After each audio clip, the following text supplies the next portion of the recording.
Boa tarde, good evening, bem-vindos ao 6º episódio do Amazoniar, nosso projeto do IPAM, do Instituto de Pesquisa Ambiental da Amazônia. Welcome to the 6th event of Amazoniar. It's a project of IPAM, it's a Brazilian NGO, as you all know.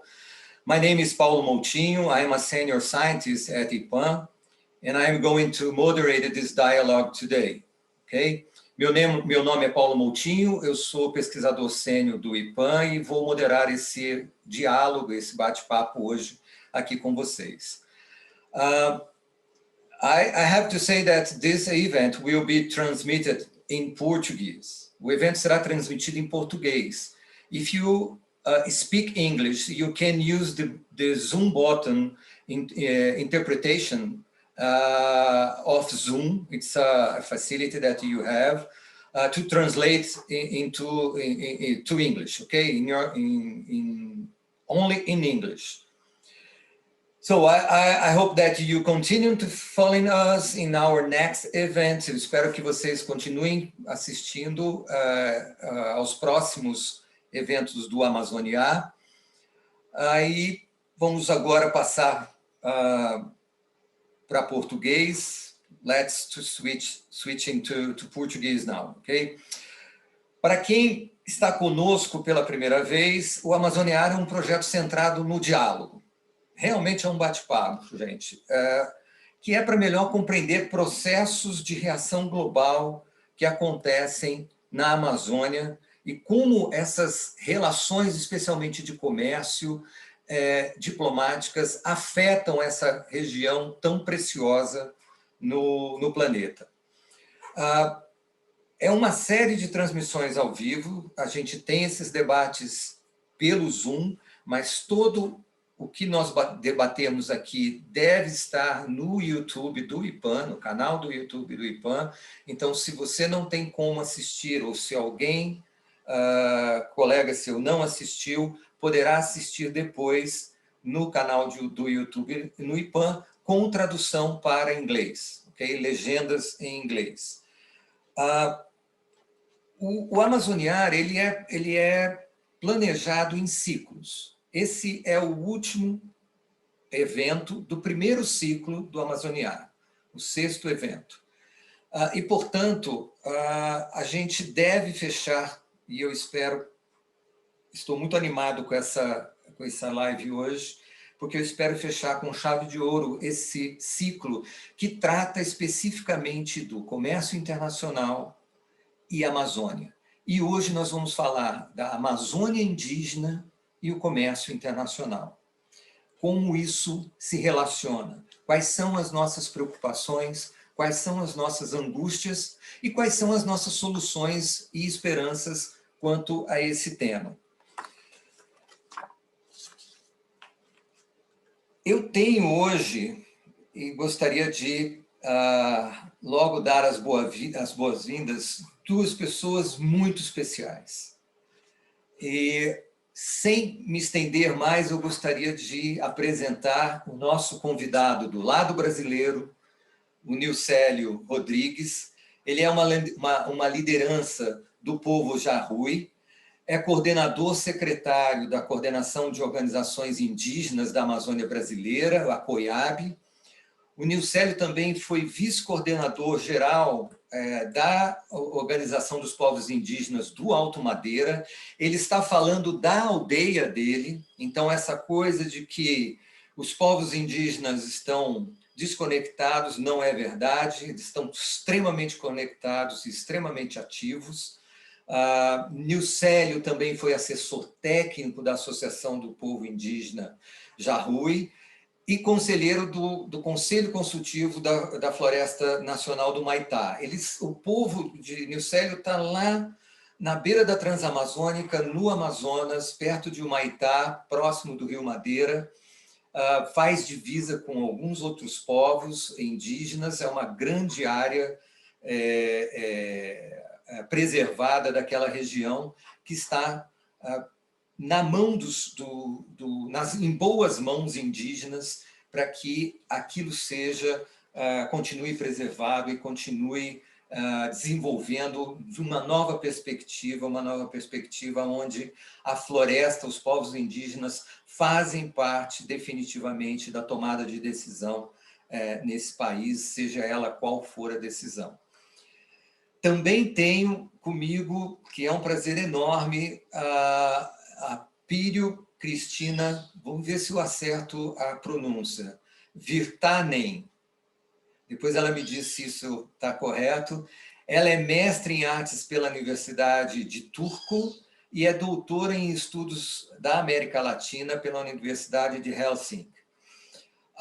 Hoje ela é professora associada da mesma Universidade de Helsinki e estuda línguas, tem estudos indígenas, conhece profundamente os povos indígenas, fala português maravilhosamente bem, e seus interesses atuais de pesquisa são as interações homem-natureza no longo prazo, a política indígena, a mobilidade, a herança biocultural relacionada aos indígenas, que é um patrimônio de valor inestimável, né? Atua com a ética de pesquisa e também tem um foco na juventude indígena. Bem-vindo, Nilcélio, bem-vindo, Pírio. É um prazer realmente enorme estar com vocês. Eu vou fazer uma pequena introdução e depois a gente pode começar a conversar. Como eu disse, e digo para todos que estão nos acompanhando, isso é muito informal, é um bate-papo, mas é um bate-papo sério, com conteúdo, e eu espero que todos aproveitem um pouco mais de vocês, do conhecimento de vocês. Bom, povos indígenas, eu não preciso dizer, eu acho que todos nós temos essa noção, tem um papel fundamental, especialmente o direito à terra indígena, pelos indígenas, tem um papel fundamental hoje em dia na preservação, eu vou dizer, do futuro do planeta, não só da região amazônica. Porque eles exercem, com o seu modo de vida, com a sua cultura, uma série de prestam uma série de benefícios bastante importantes, não só para os brasileiros, para os amazônidas, para a América Latina, mas certamente para o mundo como um todo. Desempenham, portanto, um papel fundamental na proteção da biodiversidade, na regulação do clima, na oferta de soluções viáveis para o desenvolvimento da Amazônia. Portanto, a cidadania amazônica depende muito do conhecimento tradicional, incluindo o conhecimento tradicional científico e indígena, para que a gente possa tomar boas decisões para o futuro da região e para o futuro, como eu disse antes, do planeta. Eu poderia dizer aqui, vocês sabem muito bem, algumas coisas do ponto de vista mais climático. Nós sabemos, por exemplo, pela ciência hoje, que o modo de vida indígena e a preservação de grandes áreas por esse modo de vida tem prestado um serviço fundamental para a economia do planeta. Porque no Brasil, por exemplo, os povos indígenas eles prestam um serviço praticamente de graça, que é a manter um processo de irrigação do agronegócio brasileiro, que tantas vezes tem embates com os povos indígenas, e que cada vez mais depende dos esforços desses povos em manter os seus territórios, em manter suas florestas. Então, esse é um pequeno exemplo de como a gente está caminhando nesse reconhecimento do valor indígena, e eu espero que os diferentes setores que hoje são céticos e críticos a isso possam entender o papel desses povos para o futuro das próximas gerações. Mas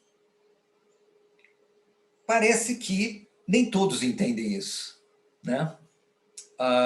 Eu acho que existe uma situação política onde há uma série de retrocessos, e o Célio certamente vai falar um pouco sobre isso. Existem uma série de ameaças aos direitos indígenas, de diferentes tipos. Existe uma pandemia que afetou esses povos. de uma maneira muito contundente. Nós estávamos aqui antes de iniciarmos o nosso papo, comemorando com o Micélio que o povo Jarui foi todo vacinado e deve estar esperando a segunda dose, que é fundamental que isso aconteça com todos os indígenas o mais rápido possível. E muitos desses líderes estão cada vez mais preocupados e expressando mais isso em diferentes arenas e discussões dos efeitos de grandes acordos que estão sendo feitos que afetam a Amazônia. O mais debatido hoje é o acordo Mercosul-União Europeia, né? E é um pouco disso que a gente vai falar hoje. Quer dizer, eu queria iniciar a conversa com a Apírio e com o Micélio exatamente qual é a visão de vocês dois desta nova ordem em que cada vez mais blocos de países estão fazendo acordos comerciais, isenção de taxas. Como é que isso afetaria, ou se afeta, a Amazônia e, especialmente, os povos indígenas e os seus direitos básicos? Eu gostaria de começar com a Apírio, para essa breve introdução, na perspectiva sua, Apírio. Qual é, na sua visão, essa tendência em termos de impactos possíveis, impactos positivos ou negativos, da questão do avanço de acordos e mais acordos multilaterais entre blocos, no caso específico, Mercosul e União Europeia? Piri, por favor. Obrigada, Paulo. Boa tarde a todos e todas. É um grande prazer de estar aqui com vocês. Obrigada, Ipom, pelo convite e obrigada, Paulo, pela introdução. A minha experiência vem da convivência com os povos indígenas nos estados do Amazonas e Acre, no Brasil, e da academia do nosso programa dos estudos indígenas, em que colaboramos com vários povos indígenas no mundo. O tema discutido hoje, Amazônia indígena e o comércio internacional, é fundamental, pois é importante de integrar os povos indígenas nas conversas de comércio internacional. Você já falou que tem várias evidências bem estabelecidas que mostram que não é só a biodiversidade, mas eu quero adicionar que também nas terras indígenas também tem uma diversidade cultural e linguística bem excepcional. E por isso é realmente preciso ouvir e considerar as ideias desses povos e seus conceitos. Por exemplo, a sua noção de sustentabilidade e como ela é pensada e praticada. Esse deve entrar nas conversas e debates sobre comércio internacional. E, em primeiro lugar, eu gostaria de falar que o comércio, negócios, trocas e economia são partes importantes de qualquer sociedade.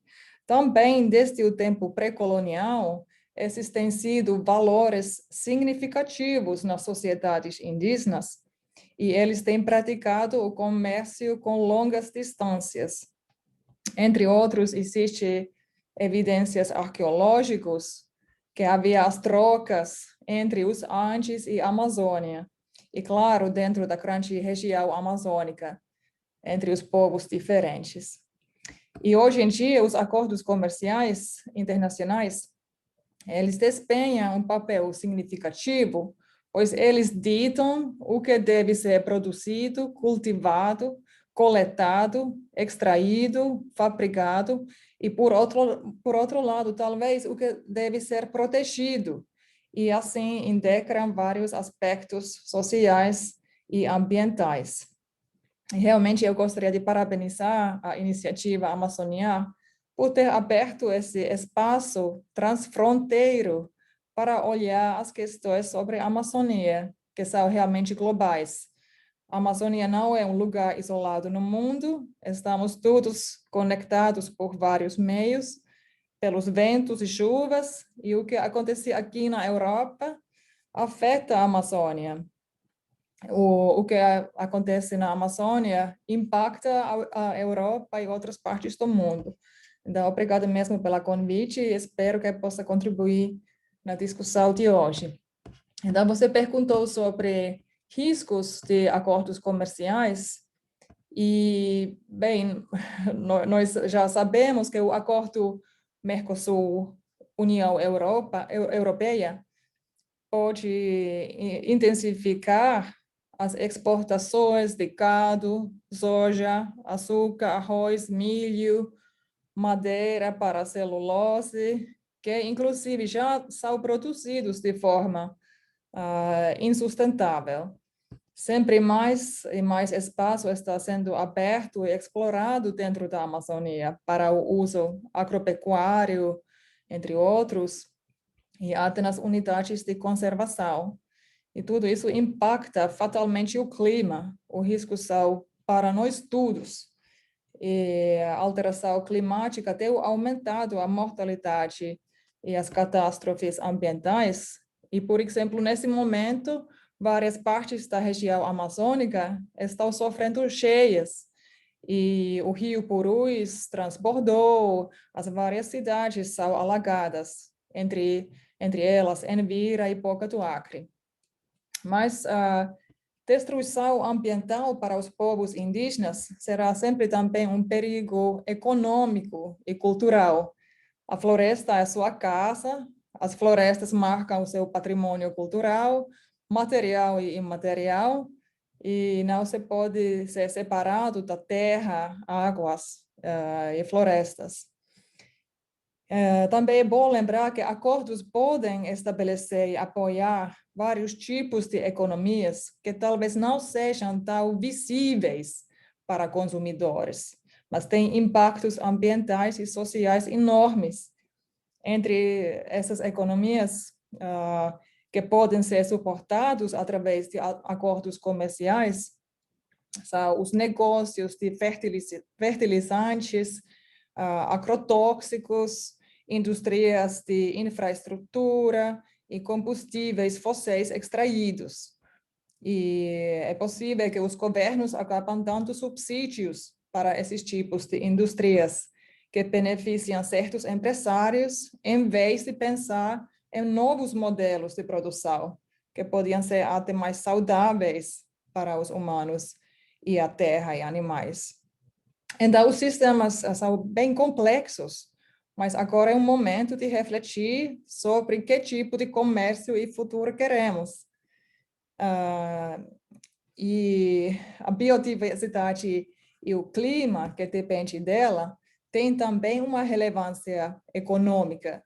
Então, é muito importante que a produção agrícola e pecuária, a mineração, entre outros, sejam praticados e planejados, pensando através de um sistema sustentável e não apenas focando em como podemos aumentar a produção para os mercados abertos. Em vez de intensificar os modelos convencionais, os acordos comerciais podem sustentar as economias sustentáveis e os direitos dos povos indígenas. Mas mesmo que o acordo Mercosul tenha sido assinado em 2019, o desmatamento bateu recordes em 2019, 2020 e talvez ainda cresce nesse ano 2021.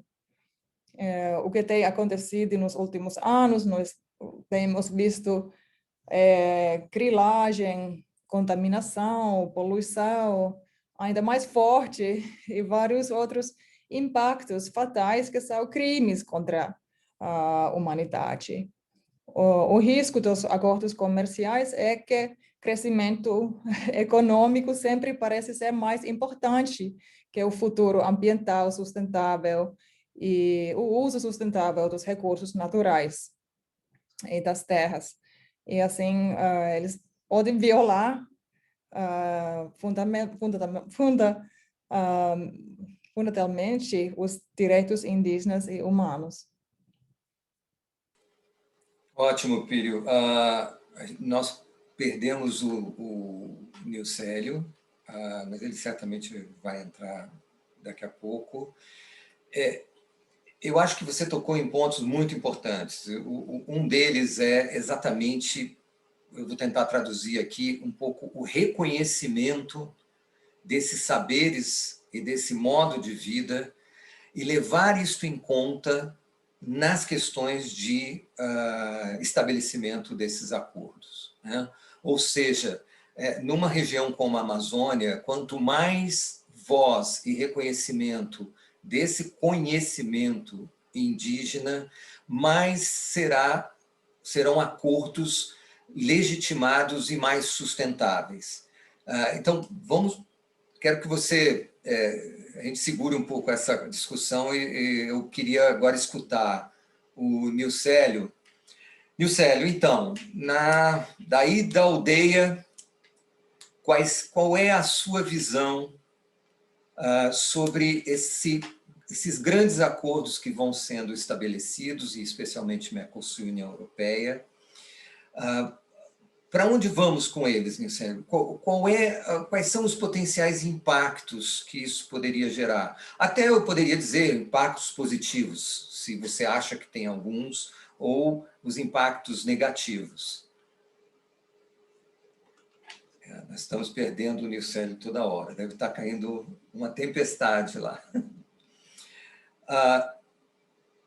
Pírio, voltando um pouco para você, antes de Nilcélio voltar, você pode me falar um pouquinho? Eu sei que você está trabalhando com uma série de publicações em línguas indígenas, que concentram nessas publicações uma série de conhecimentos. Voltando naquela fala, né, naquela conversa que nós estávamos antes, de como encaixar esse conhecimento na tomada de decisão, ou na definição de que comércio, seja ele dentro do país e especialmente internacional, quais seriam os caminhos para a gente fazer isso? Partindo dessa atividade que eu sei que você tem hoje com vários povos indígenas. Sim, obrigado, Paulo.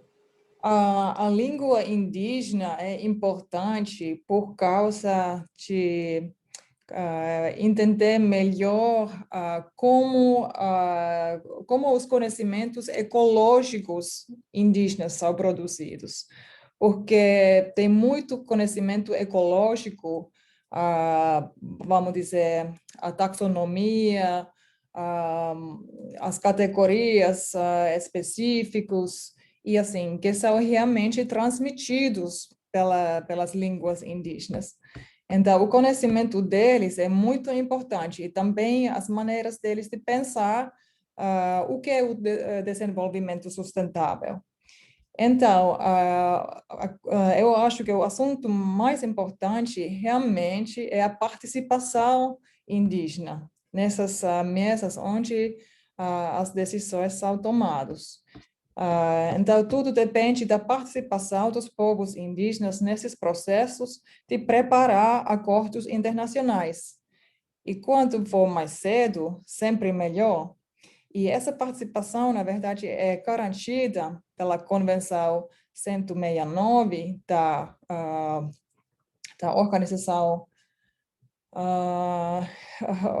Organização Internacional de Trabalho, e também pela Declaração dos Direitos dos Povos Indígenas da ONU. Também vou lembrar que os conhecimentos ecológicos, por exemplo, eles são reconhecidos pela Convenção de Diversidade Biológica, entre outros.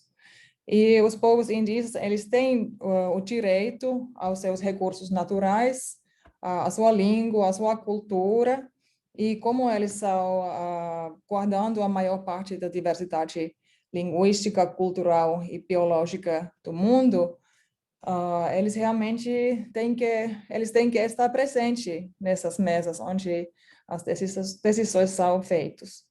E participação indígena significa a consulta livre, prévia e informada, que está bem mencionada na Convenção 169 da OIT, e seus artigos 6 e 7, e na Declaração dos Direitos dos Povos Indígenas da ONU, e seus artigos de 18 e 32.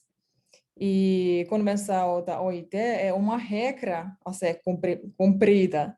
Então, o governo tem a obrigação de consultar os povos indígenas sempre que uma medida administrativa, mudança de lei, obras, projetos ou políticas públicas possa afetar os direitos indígenas, suas terras e seus recursos e seus modos de vida.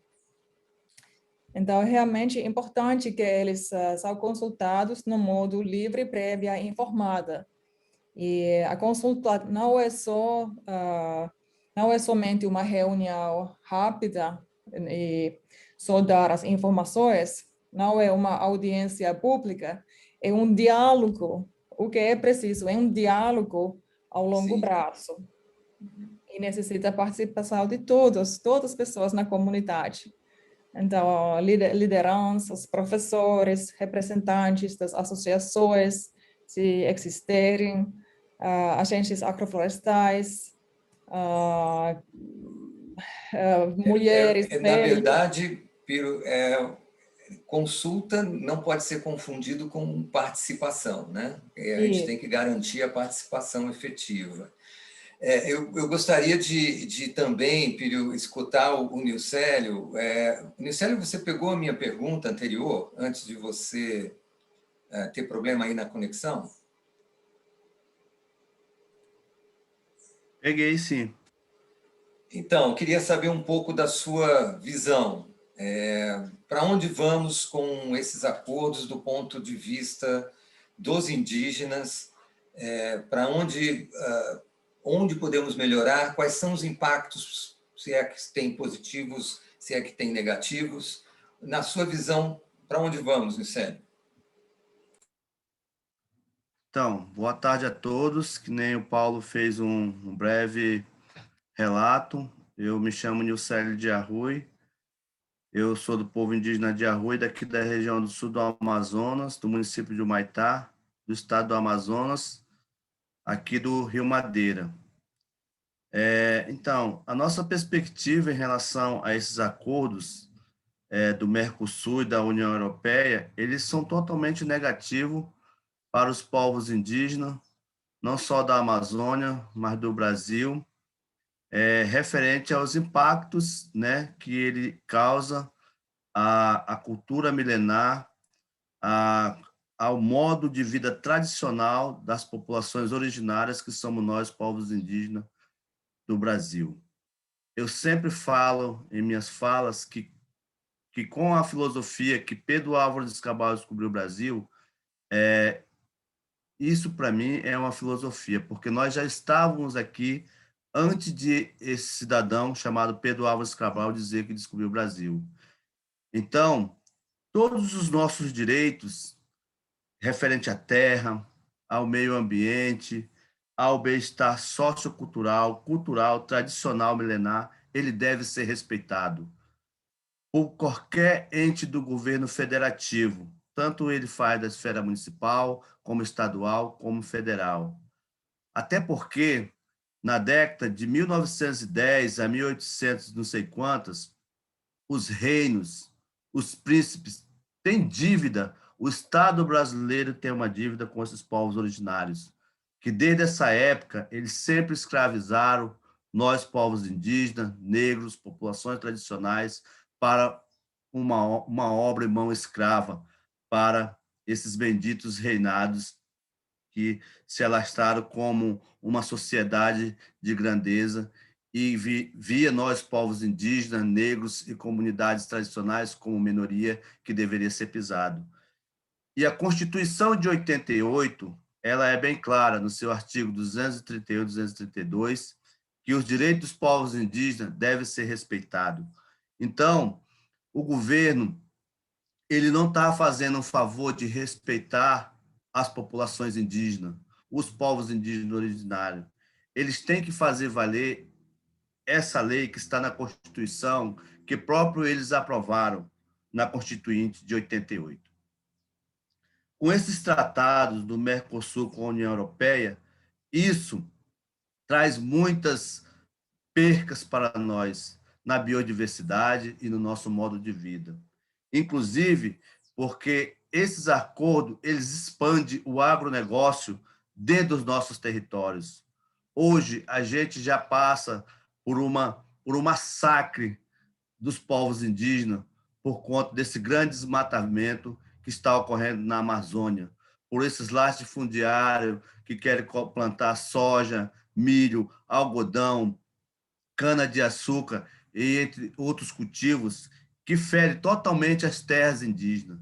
Não só basta a dívida que eles têm com esses povos originários e ainda mais querem destruir a natureza, que é a nossa vida, que é a nossa mãe, que é o nosso viver.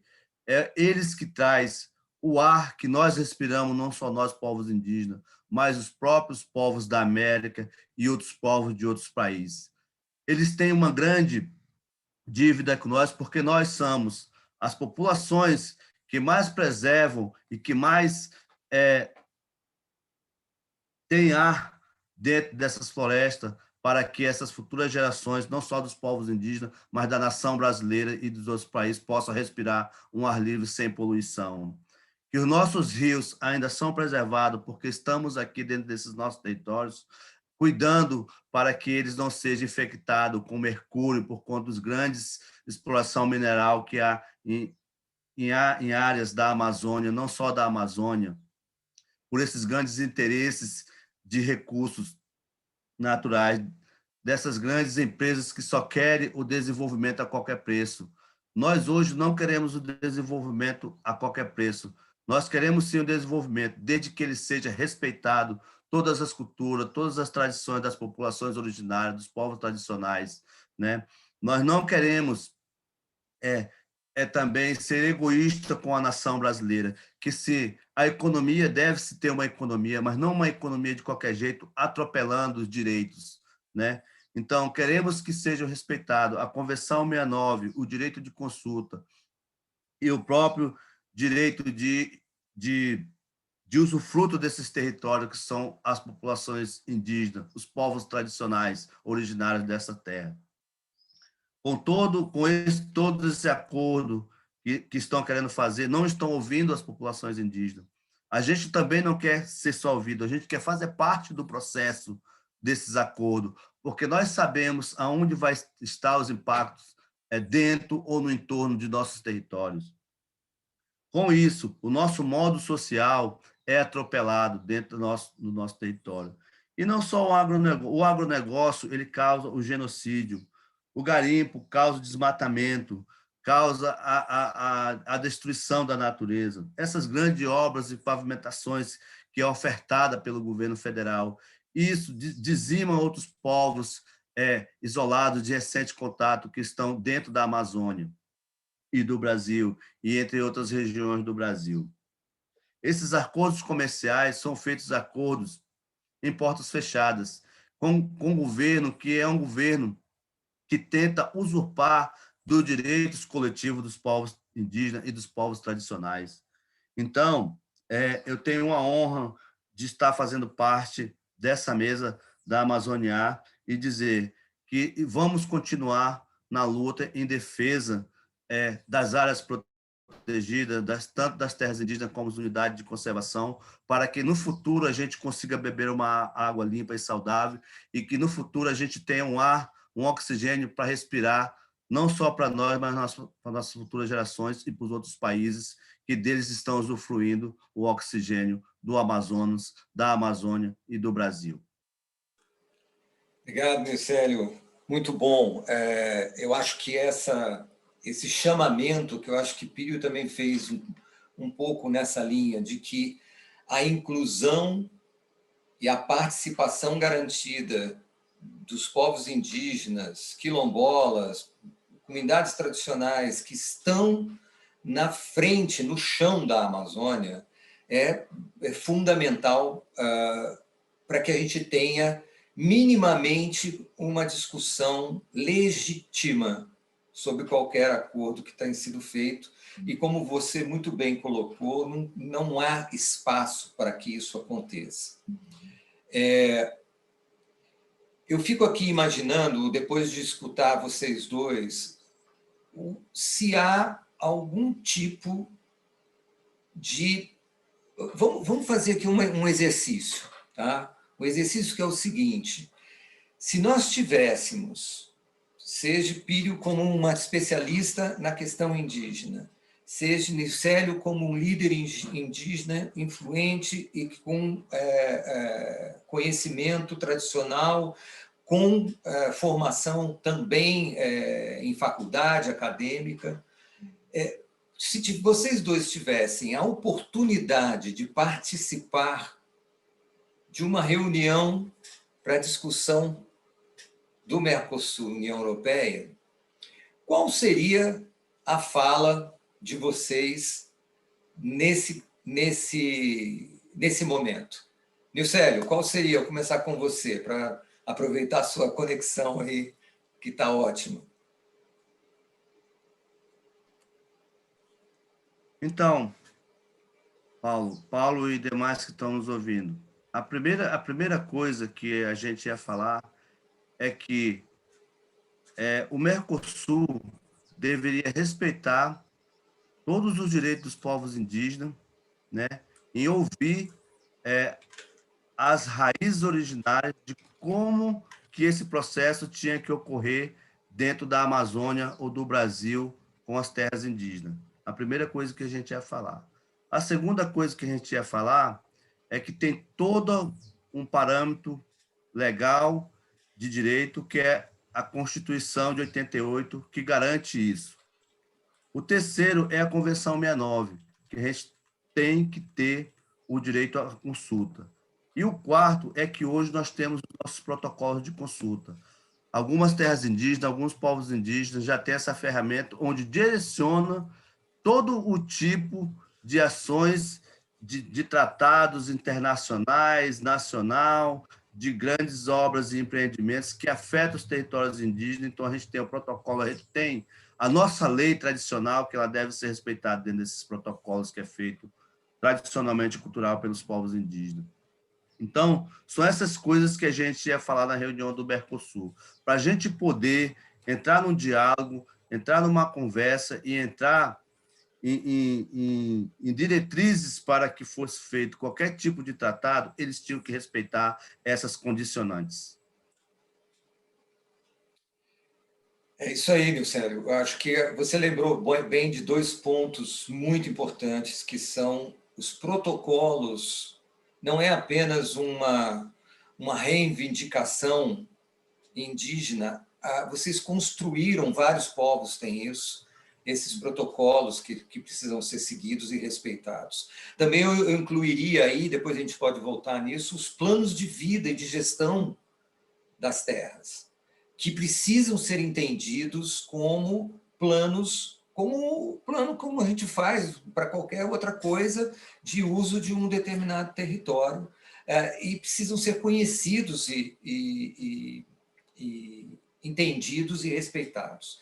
Eu queria escutar, Pírio, também nesse sentido, quer dizer, o que você falaria lá, Pírio, na reunião? Abriram a porta, você sentou, quais são os primeiros pensamentos?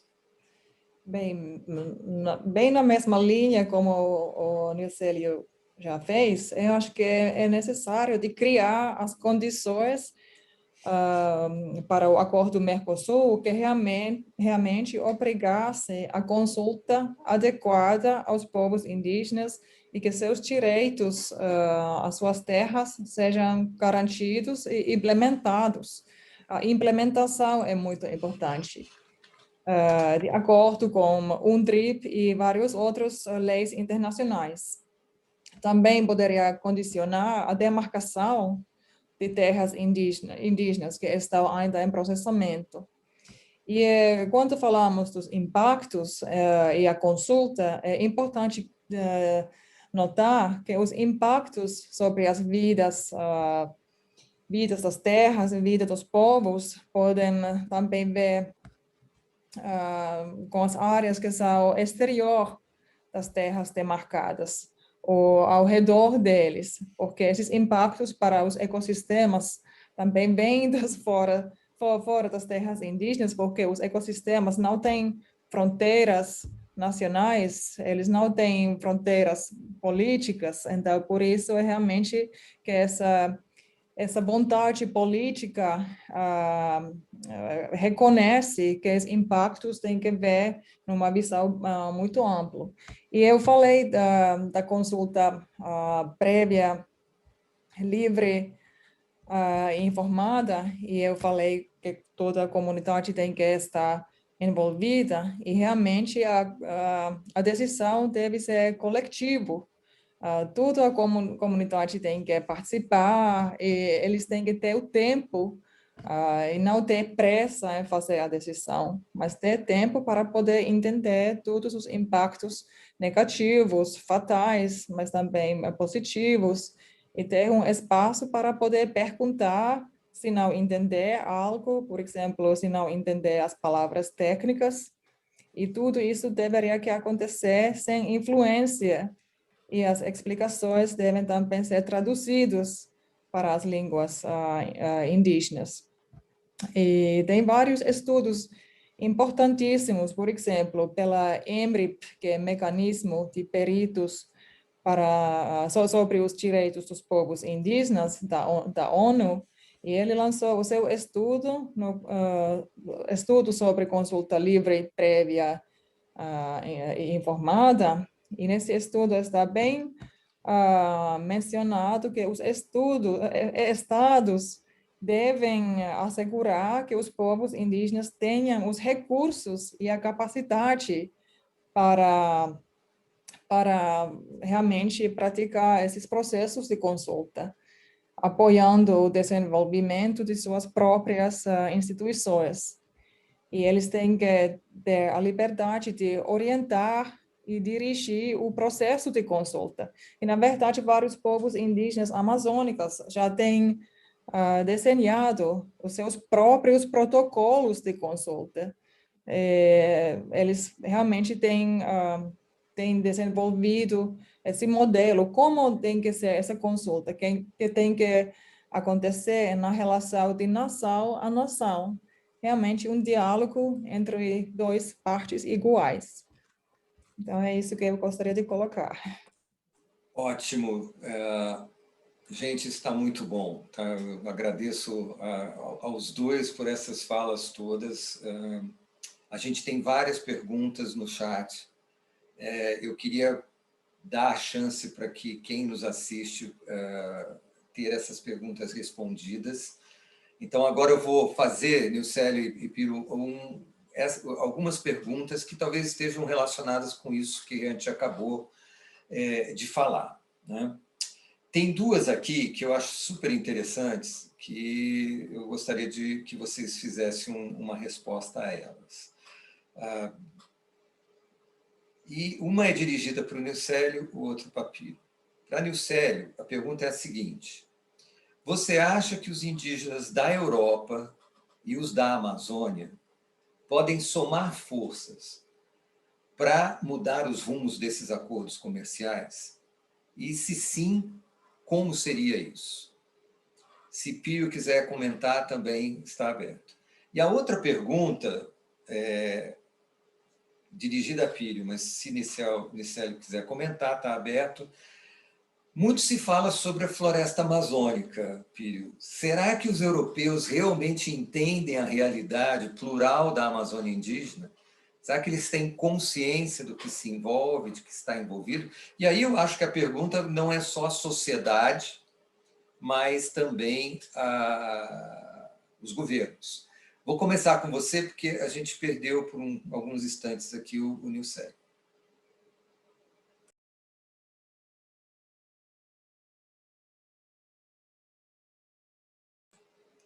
Pírio, você está com o microfone mudo. Então, eu vou começar falando sobre a diversidade amazônica. Você pode escolher qual a pergunta.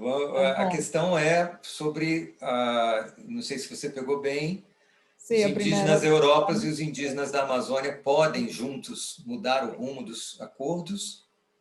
E se os europeus entendem essa realidade plural da Amazônia indígena? Então, eu vou começar. A gente vai ter que ser breve mais nas respostas, porque tem mais perguntas, então Ok. a gente ter espaço para outras perguntas, tá bem? Eu acho que é muito importante para os povos indígenas de partes diferentes do mundo se reunir e poder discutir juntos. Tem que abrir esse espaço internacional, transfronteira, realmente. E tem bons exemplos de como integrar os direitos indígenas nos acordos comerciais, por exemplo, do Canadá e da Nova Zelândia. Talvez os povos indígenas dessas partes do mundo podem oferecer as suas experiências. Então, isso é muito importante. E sobre a diversidade amazônica, eu acho que tem muitas Amazônias, porque tem a diversidade cultural, linguística, que é realmente difícil para os europeus, mas também para os brasileiros de entender. Eu acho que realmente precisa mais de uma educação intercultural que fala da história indígena, fala dos presentes, passados e futuros indígenas que são diferentes. Muitas vezes eu encontro pessoas que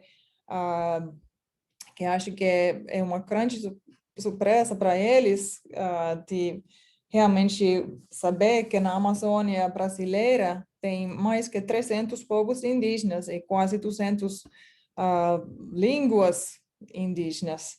E eu acho que é importante de realmente entender que tem vários conhecimentos ecológicos que são realmente relacionados aos lugares diferentes e povos indígenas vivem nas condições diferentes. Por isso também os conhecimentos deles são diferentes e tudo isso é valioso. Não é um conhecimento universal, por exemplo, dos povos indígenas que estamos falando. Tem vários conhecimentos de lugares diferentes dentro da Amazônia. E por isso precisamos mais conscientização sobre essa diversidade no nível político, mas também, por exemplo, na minha terra, no meu país, tem o povo Sami, mas na verdade eles falam 4 línguas diferentes, tem 4 sociedades diferentes. E sempre, mesmo se nós temos uma educação, falamos que é um exemplo de uma educação de qualidade, mesmo no meu país, tem que fazer essa mesma educação intercultural e o trabalho de conscientização sobre a diversidade entre os povos indígenas. Ótimo. Não, isso é impressionante, essa quantidade de línguas expressa exatamente a diversidade de soluções que os indígenas podem trazer para qualquer problema, seja na região, seja fora da região. Nilcélio, você acha então que povos indígenas da Europa e da Amazônia podem somar forças para mudar o rumo ou trazer mais informação indígena para esses acordos comerciais? E se você acha que realmente os europeus têm um pouco dessa conhecimento dessa realidade tão diversa da Amazônia indígena?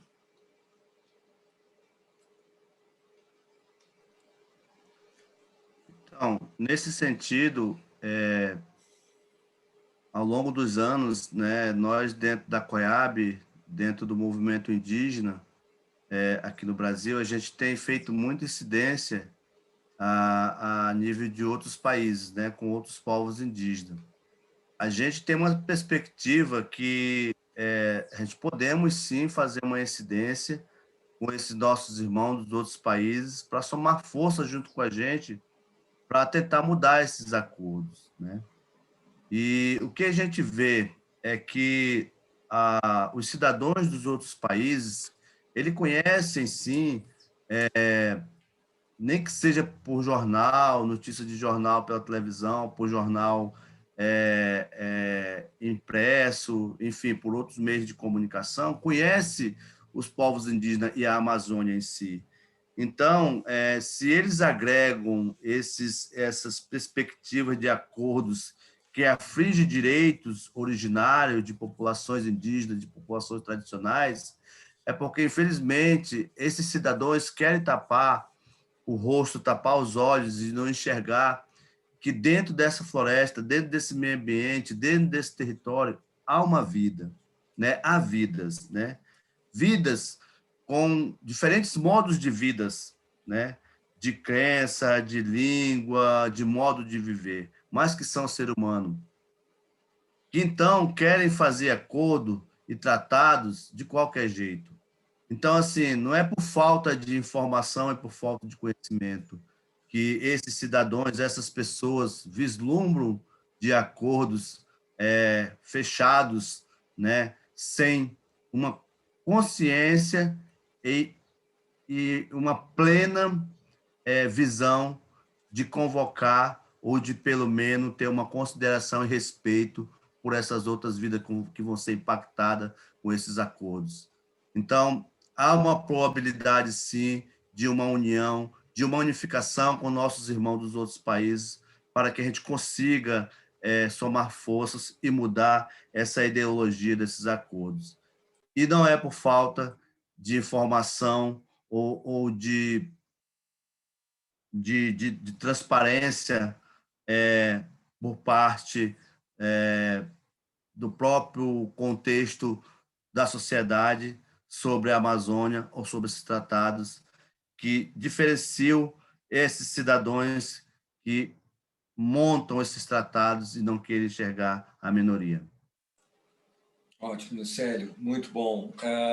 A gente já está caminhando aqui para o finzinho, mas eu queria trazer uma última pergunta, que eu estou misturando aqui um pouco da pergunta que veio da plateia com da audiência nossa, com algumas reflexões que eu estou tendo, ouvindo vocês, que é falar sobre esperança, né? Que é uma palavra que está difícil hoje, né? Esperança no futuro, dado pandemia, dado uma situação de caótica, seja ela política, econômica e assim por diante, né? Mas eu queria falar de esperança também no sentido de acordos futuros comerciais. E eu estou colocando da seguinte forma, gostaria de colocar dessa forma. Existe uma riqueza e eu vou fazer uma analogia aqui que eu sempre faço para alunos, para colegas de trabalho. A Amazônia é como se fosse uma grande biblioteca com as paredes com prateleiras cheias de livros.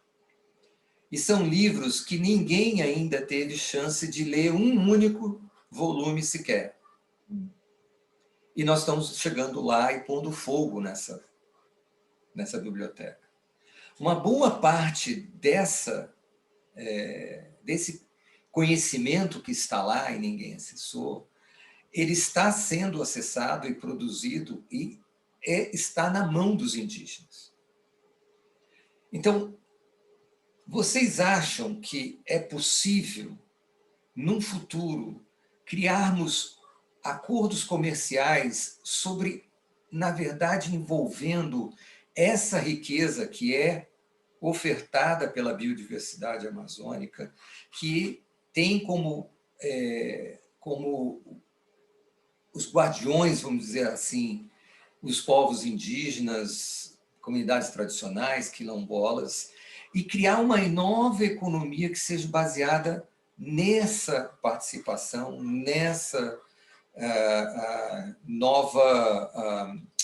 nesse recurso natural que nós temos lá, sem que a gente perca direitos, sem que a gente perca a floresta, sem que a gente tenha problemas de clima, de fogo, como a gente viu nos últimos anos, e desmatamento.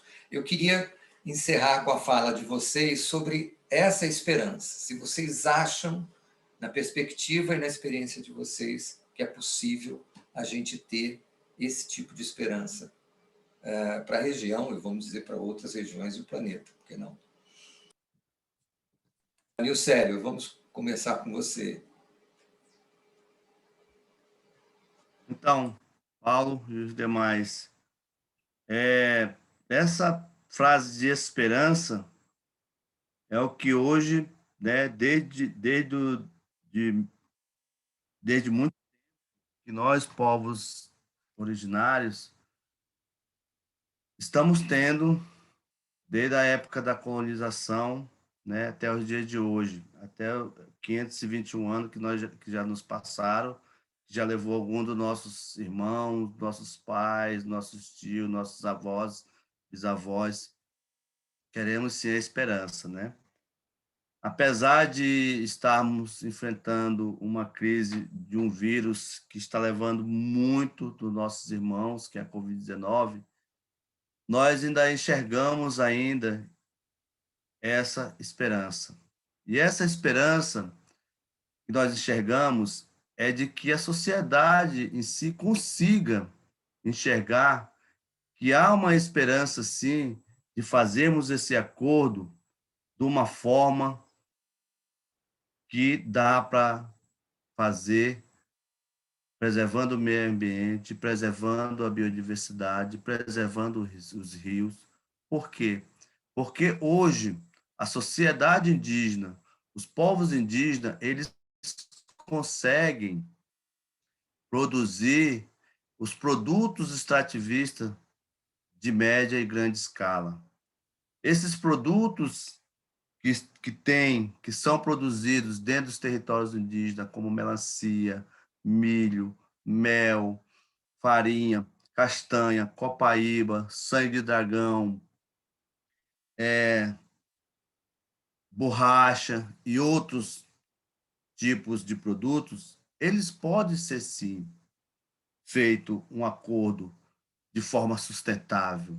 Inclusive, a gente tem os planos de vida, os planos de gestões ambientais e territoriais, né? E outros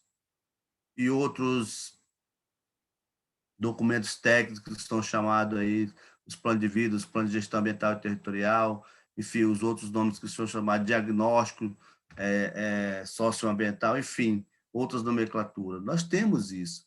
E todos eles apontam como isso deve ser feito de forma sustentável, sem impactar a terra, sem impactar o rio, sem impactar a floresta, sem impactar o meio ambiente, enfim.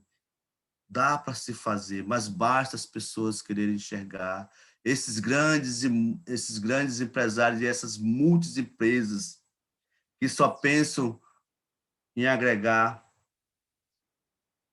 valores, né? Querer enxergar isso, de fazer um acordo sustentável, não só no âmbito da Amazônia, mas no âmbito de todo um contexto brasileiro ou de todo um contexto de um país. Porque se nós se sustentando, tendo isso uma preservação, as nossas futuras gerações, os nossos filhos, os nossos sobrinhos, os nossos netos, os nossos irmãos, os nossos avós, vão viver mais 100 ou 150 anos, tendo uma boa qualidade de vida, tanto dentro da floresta como na área urbana, porque é a floresta que leva uma boa qualidade de vida para a região urbana. A região urbana que traz um impacto grande para a floresta e para o meio ambiente. Então, dá sim para se fazer isso. Só basta pessoas de grande escala, de grandes multiempresas que vejam que a sustentabilidade da forma com a preservação estar junta. Aí sim conseguiríamos fazer um acordo que a gente fala socioambiental para toda uma vida humana. Ótimo, obrigado, Nilcélio. Pírio, você pode falar sobre esperança e também dar aqui essas últimas palavras para a gente poder ir encerrando o evento. Então, Eu acho que sempre é possível ter esperança, mas realmente a questão é de interesses e valores. Repensar quais são os nossos valores e que tipo de futuro é que queremos. Porque realmente tem muitas histórias que foi feita a consulta com o povo indígena, de todo modo ético, foi tudo feito certo, mas, no final das contas, a decisão política foi outra. Então, esse foi realmente por causa de interesses e valores diferentes. Então, realmente, temos que pensar quais são os nossos valores. E é importante de pensar por que essa biodiversidade tão excepcional está situada nas terras indígenas. Por quê? Então, realmente, a sua história, os seus conhecimentos estão escritos nas florestas, no meio ambiente, e os seus sistemas socioecológicos são realmente muito importantes para nós aprender e valorizar mais, porque eles realmente pensam que a nossa existência sempre dependente dos outros atores. E nós não podemos viver sem ar, sem água, sem animais, sem plantas. E assim, nós temos muito a aprender com os povos indígenas. Eu acho que isso é muito importante de entender. E também é importante de lembrar que na Amazônia tem muitas evidências arqueológicas que mostram que os povos indígenas habitavam essa região já mais que 10.000 anos atrás, e existia as sociedades, aliás, civilizações muito grandes, e eles conseguiram de manter a floresta a pé, e mesmo assim eles construíram os sistemas muito incríveis nos tempos pré-coloniais. Então, acho que temos que sempre dar muito valor para os povos indígenas. E, por outro lado, é importante também de lembrar que os povos indígenas são autores econômicos. Eles também têm os seus produtos e eles precisam mercados para os seus produtos que são sustentáveis. Então, açaí, borracha, vários outros produtos que eles produzem hoje em dia, muitas vezes acontece que a castanha, no final das contas, é estragado porque não tem mercado para esses produtos. Então, se esses acordos realmente podem mudar esses sistemas e repensar como o poder é distribuído, sempre tem esperança. Ok, Pio, muito bom. Gente, muito obrigado. A gente acho que podia ficar aqui mais umas 2 horas conversando. Eu agradeço muito, Nilcélio, pela sua presença. Agradeço muito também a sua liderança, Nilcélio, né? Eu sei que não é fácil lá na ponta, a situação é bem apertada. Agradeço a COIAB também por ser um parceiro fundamental do IPAM, em vários projetos, e eu fiquei muito feliz de saber que todo mundo está vacinado na sua aldeia, e de discutir um pouco com você essas visões que a gente precisa cada vez mais, como disse a Pio, trazer para essas arenas de discussão de uma forma informada, não confundirmos mais consulta com participação. Nós precisamos mais de participação e não só consulta. Como a Pírio falou, depois se toma uma decisão completamente diferente.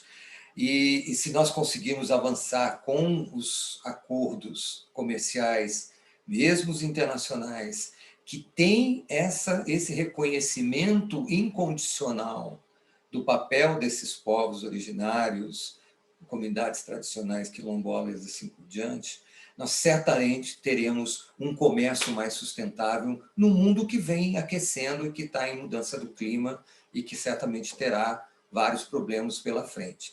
Eu agradeço muito, Pírio, a sua participação. É muito bom saber, realmente eu quero reforçar o esforço de trazer os livros nas línguas indígenas.